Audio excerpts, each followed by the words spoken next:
Hey, my name's James Nicholson. Welcome to my YouTube channel. In this video, I want to talk about buy-to-let and why I think for the time being, it's dead. I think it's really hard to get working in this market, and that's due to all of the new legislation that we've seen come out this year, the new tax rules that have come out. It just has really hit landlords very, very hard. So in this video, I'm going to talk about why I think buy-to-let's dead, what you can do instead. Does it mean all property investing is dead?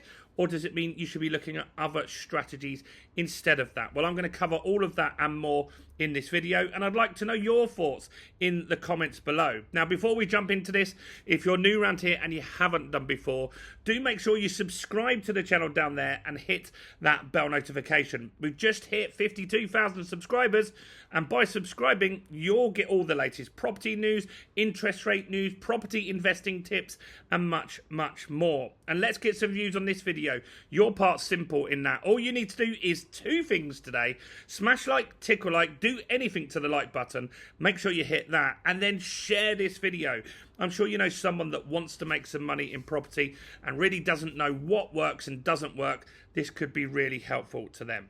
So, buy-to-let. I've been in property myself since 1999. I bought a flat. Literally, you could almost see it out my window here in my office. I bought it in 1999, more out of necessity. You see, I was born to a couple, but my dad died at a very young age. And then my mum became an alcoholic. And so it was difficult at times. We lived in a council house. We couldn't afford things. And I always knew that I wanted to make some money because I didn't want to live that kind of lifestyle. It was really, really frustrating as a kid. I tried to hide the fact that we didn't have money to do things, but it was obvious when all my friends went on nice holidays, and the only time we went on holiday was when people from the church that my mum went to made donations, and then we were able to go to somewhere like Butlins. And because of that, I always thought, as I get older, I need to figure out how to make money. My first job was in Burger King. Clearly you don't make a lot of money there, but I did get good at saving money. And so I saved up, and in 1999 I bought a studio flat. I'd actually moved out at 16. I moved out as early as I possibly could. I rented a room from someone at 16, and then between 16 and 18 I saved £3,000, got the deposit to buy my first property. So I bought a studio flat in 99 for 45 grand. Now, that didn't make me rich. I still had to work. I worked in Burger King, and I could see then that I needed to do something else. So I really looked at the kind of jobs that you could get and decided to work in sales. I thought I could be good at sales, and I could see that you could earn good income. It's a little bit more risky if you've had a sales job, you know. If you get not very good at it, you get fired first. But I worked in IT recruitment at the time, and that was something that taught me a fair bit. And so when I worked there, loads of people were making really good money. Not me. Everybody else was making good money. I got there a little late. So when I joined was about 2000, and they were all making money fixing the Y2K bug or aftermath of that. And they had contractors placed in places that were earning a fortune. And these guys were all making so much money, they were all spending it on different things. And I listened to what they were saying. So a few times I invested in stocks and shares. I remember investing in Telewest, who went bust, I think, or became Virgin Media. That made me nothing. I invested in Weatherspoons, which never changed. The stock price was just the same forever. And I used to get dividend checks of around 16p, which was not even worth banking. And some of them decided that they would invest in property. And so they were investing in Hastings. And Hastings is an area for years that they've always said to Londoners, invest in Hastings because we're going to get the main line station to London, and we're going to get Brighton University is going to get put in here as well. And so all the Londoners invested there, and I did. I bought a one-bedroom flat down there, a lovely Victorian high ceilings 1-bedroom flat, and I bought a 3-bedroom house as well. And so over time, how I invested in those was the value went up in those properties. So my Dorking flat, the value went up, and then I took out some equity and bought the flat in Hastings first. Now I had 2 properties going up in value, and as the value went up on those, I remortgaged both of them to get the deposit to buy the house in Hastings, and that's how things worked. And so I had the belief then that you just waited for the market to rise. That's how you made money in property. You bought a property, and over time that went up in value. Now, I didn't think about how I could add value to it by buying it cheaper, is one option, which you could do at an auction, or maybe adding value by refurbishing the property. And these are the strategies that have, over 20 years, have started to really speed up my property journey. And that's why we launched this YouTube channel, is to hold myself accountable, to make sure I'm learning everything and helping people along the way. But also, by being a property channel, I make sure I know everything that's happening in property, and so I get more skills, and that can help me grow my property portfolio as well. So in this market right now, buy to let is really hard, because if you buy a new build property in particular, which used to work very well, the value often drops on a new build straight away, and so it's hard to add value to that property. You're also not getting high cash flow with that, and so you've got to look at other strategies. And that's what I want to quickly talk to you about here, is some of the other strategies that you can look at. And so if you are starting out and you haven't got lots of money, maybe you don't have enough money for a deposit, there are lots of landlords at the moment that want to leave the market. You see them on my channel all the time. And so they might list their property for sale, but it isn't selling because there isn't many people in the market. And so what you can do with those people is offer them a guaranteed rent. Now, offering that guaranteed rent means you now control the property. You don't own it, but you control the property, and you can negotiate whatever deal you come up with, which is something we talk about in the rent-to-rent accelerator here. And by controlling that asset, you can then add value and higher cash flow by using other strategies. So if we jump to the left here, you could rent a property. I've got one in London, and then you rent it out as Airbnb, right? And so you do it as service accommodation. So let's say you rented it, for easy numbers, for £1,000 a month. If you could rent it for just £100 a month, if you were full all month, which you wouldn't be, but if you were, you'd get £3,000. Out of that 3,000, you have to pay your landlord 1,000. You've got 2,000 left. Out of that, you've got to pay booking fees, you've got to pay cleaners and all this kind of stuff. But ultimately, you can end up with a profit off the back of that. And that's a strategy called rent to rent, and then turning it into serviced accommodation. Lots of people are doing this, but you've got to pick the right areas. It's not going to work in places like coastal areas because it's busy in the summer and dead in the winter. You want to find cities where you can do this, that have things going on all year round. And that's what you need to do to make good cash flow. So that's 2 strategies that you can do. So rent to rent, but you could also use this rent to rent strategy over here and then rent the rooms out and convert it into an HMO with the permission of the landlord. You have to have permission. You have to have the licenses. You can't just do this without permission, to be clear. But then you could turn it into an HMO, a house of multiple occupancy. Now, that landlord could do that themselves, but maybe they don't want the hassle of doing that. But your guaranteed rent is attractive, and they can't sell the property in this market. So that's another opportunity for a high cash flow where you control the asset, you rent the property, and then you run it as an HMO. But what about if you own the property? Well, you could also run it as an HMO, and that would be even better because you would be paying less than the rent, because you would have a buy-to-let mortgage, which is going to be cheaper than the rent to the landlord.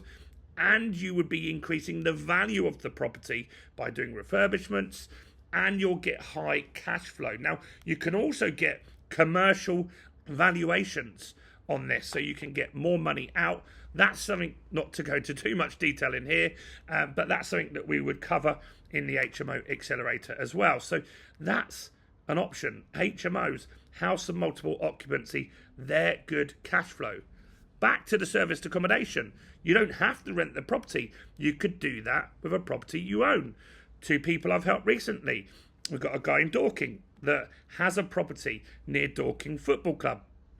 He was renting it out as a family let, and he was getting around £500 profit a month.